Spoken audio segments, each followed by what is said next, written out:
Hello and howdy folks, welcome to yet another episode of Escaping Dystopia. But today is episode 83, August 15th, 2019. My name is Wah, I'm your host. Tonight's episode 83. But the way I'm going to try and do is first time I run through, I'm just going to try and stick to just verifiable, just facts, try and avoid all the opinion stuff. Let's get started. So, Spaceship Earth, we're going to start there. This last month was the hottest month in recorded human history. This is official now, and you just experienced the hottest month measured by humans, June 2019. Trade war escalates as the stock markets crumble. We had a major stock market sell-off today, as it dropped, I think, about 3% to mid-24,000s. There has been no deal that's made. It doesn't look like there's going to be a deal made, likely under the Trump administration. Asked about it today, the Commerce Secretary said there was no plans to even schedule a call. Tariffs that were threatened have been delayed officially until December 15th. China has promised to retaliate. Hong Kong versus China. So in the last few weeks, there's been massive demonstrations in Hong Kong over what was at first a proposed rule to change how the sovereignty worked there. That was withdrawn. Then they asked for resignations and apologies. That hasn't happened. This last couple days, the airport was full-on shut down by protesters for a couple days. China is practicing their military drills, and Trump has offered to intervene and help set up the president of China and the protesters. The Kashmir Situation. Modi, the president of India, has ended the special status for Kashmir. There's always been a disputed territory between India and Pakistan since those two countries' creation a little over 70 years ago.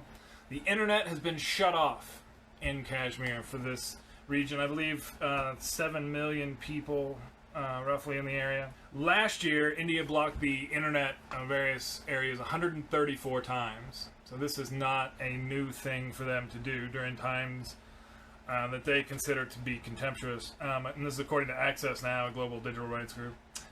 Hickenlooper is out.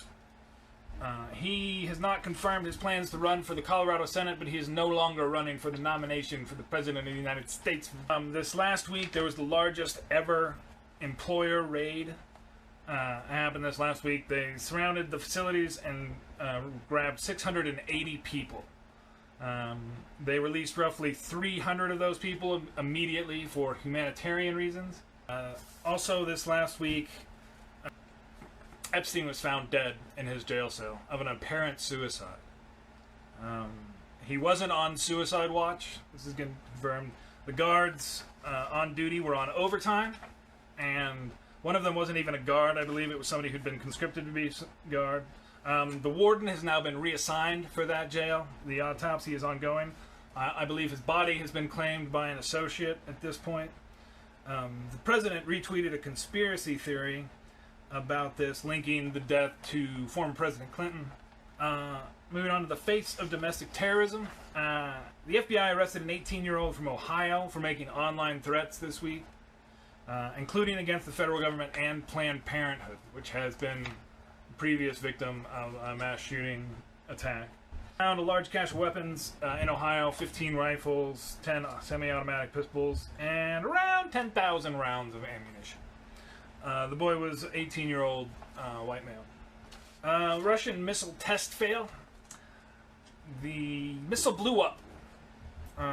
There's 5 dead so far, according to Russian media. It's been a little slow on the information coming out of there. The president tweeted about it being a Skyfall type of weapon, a nuclear-powered nuclear weapon. This is one of the ideas that was created to defeat being shot down, because then you shot down nuclear missiles. Congratulations. That is itself nuclear. And that does it real quick for the news. So we'll